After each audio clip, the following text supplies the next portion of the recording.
Hey YouTube, Breakup Brad here, the internet's favorite breakup coach, and I'm here today with a simple message for those of you who are looking to get your ex back. Now, I'm going to tell you the one action that you must take if you want a second chance with your ex. Now, this isn't just some strategy.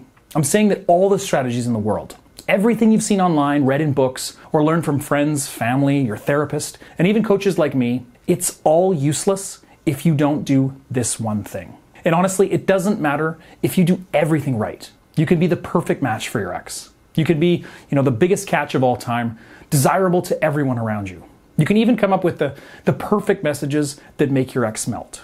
But if you don't do this one thing, it's all going to be a waste of your time. I'd also say that, if you were to magically get your ex back without taking this approach, you'd break up almost immediately anyways because of how big an influence this actually has over the relationship. Now, to explain this fully, we need to cover some quick background. So first, I'm going to talk about a few studies that shed light on why this works, and then I'm going to go over my own experience as a breakup coach for over 13 years now. So you first need to know that studies tell us the following about getting back together with an ex. Half of young adult couples will break up and reconcile at least once. And over 1/3 of couples who live together have experienced a breakup and renewal in their current relationship. And the same is even true for 1/5 of married couples. So really, you need to know that there is hope. I know that you're scared right now. You think that your relationship could be over for good because of this breakup. You think that, if you don't do everything right, take every avenue available to you, that you're going to end up all alone without this special person by your side. But the truth is that it's this feeling of hopelessness that will cause you to make mistakes that will actually make the situation truly hopeless. It's really a self-fulfilling prophecy. You think that you have no shot, so you lose confidence and you destroy the chance that you actually do have. So if you can remember that this is a very common issue, that people really do break up and get back together all the time, and that it's just part of many adult relationships, if you can remember that, then you're one step closer to winning back your ex. And like I said, many studies confirm that people do reconnect every single day. Truly, just being calm and having a sense of stability is going to help you so much in ways that you can't imagine. It's going to stop you from acting out and scaring your ex away. It's going to stop you from falling into depression and messing up your own life. And it'll stop you from feeling so hopeless that you just say, screw it, and give up entirely. And it's also going to keep you out of a particularly destructive pattern. This is one that I see every single day as a breakup coach. Truly, when I wake up in the morning and log into my email, I know for sure that I'm going to find one of these messages waiting for me. Either, my ex is refusing to talk to me, I keep calling her and she won't answer. Or, my ex blocked me and I didn't even do anything. How can I make him talk to me? Or, I've been calling my ex from my brother's phone, but when they hear my voice, they just hang up. Now, at this point, I'm guessing that you may have already figured out what this very important action is, right? The one thing that you must do if you want your ex back. Yes, your ex is never going to come back until you stop chasing them. This simple truth is one that so many people just can't get through their heads. I mean, it feels like a paradox, right? How can you get them back without chasing after them?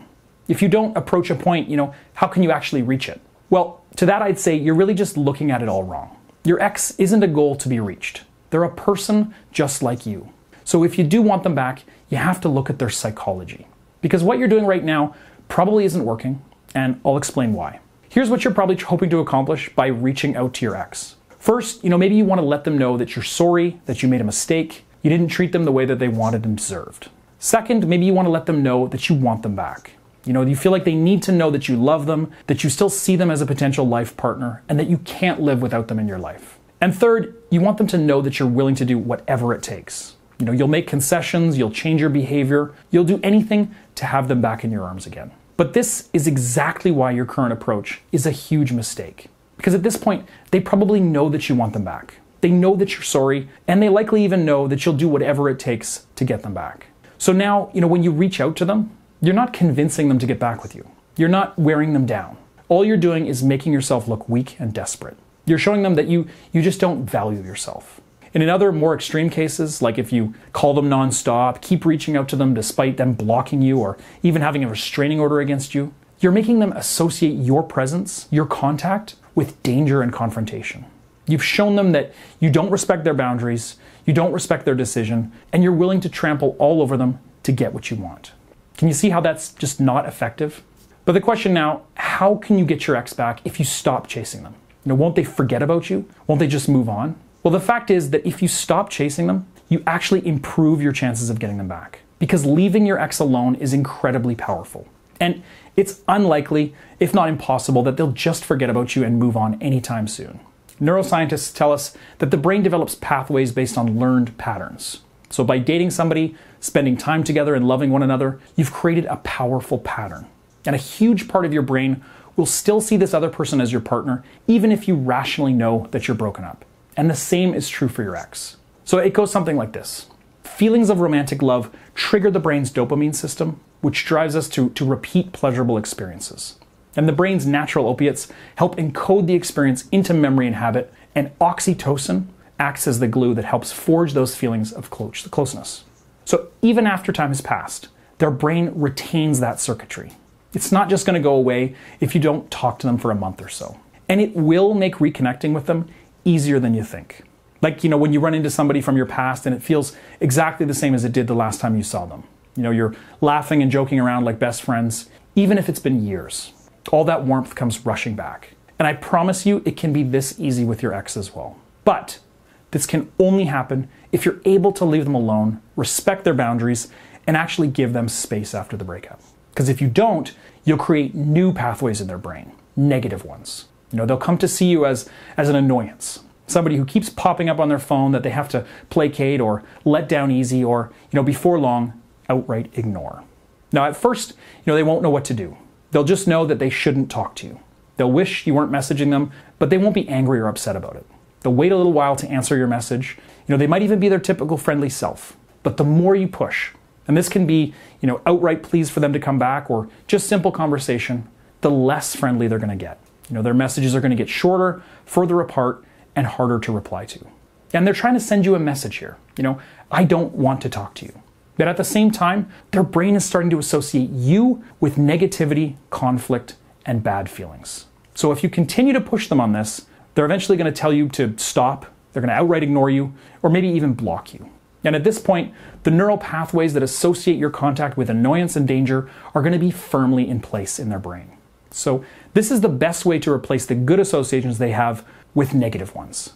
And from this point, it can really be very difficult to get a second chance with your ex, although it's not always impossible.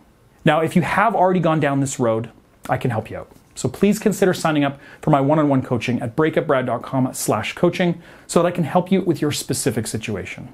I've helped tens of thousands of people around the world get their exes back by listening to their stories and working out a plan of attack. So don't hesitate to contact me today at breakupbrad.com/coaching.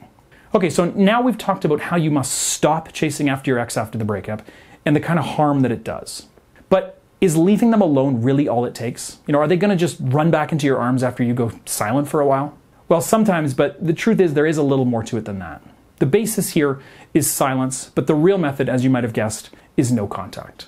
Now, first off, obviously, you need to cut off contact with your ex. You shouldn't let them know that you're doing this, and don't message them, don't call them, don't block them on social media or anything like that.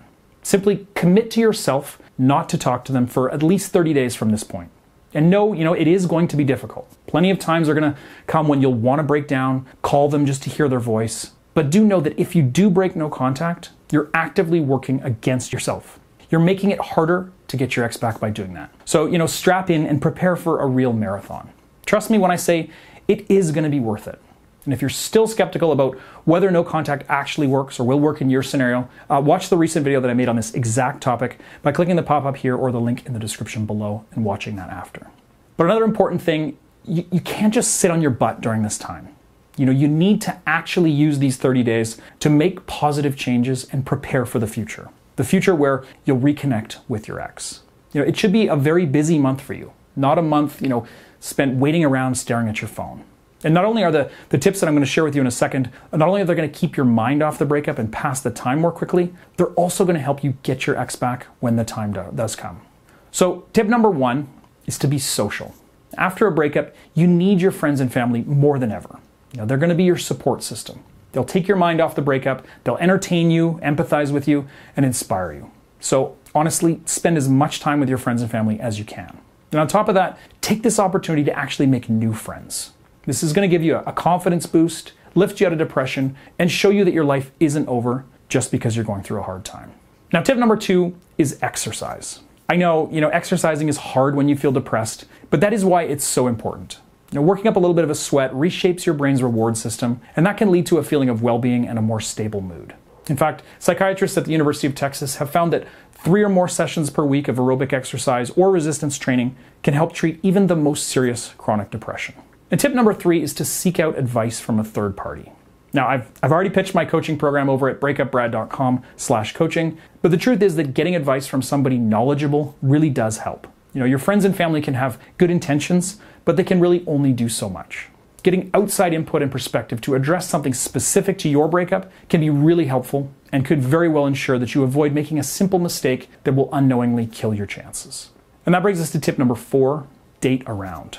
Now, while it might feel counterproductive, the truth is that dating new people, even just casually, is much more likely to attract your ex than you moping around at home.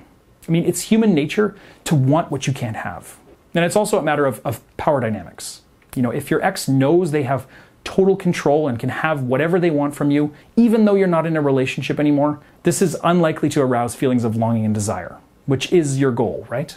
So this is really about reclaiming some of that power by instilling a sense of urgency in your ex. It'll help them realize that if they don't act fast, you're not going to be around forever.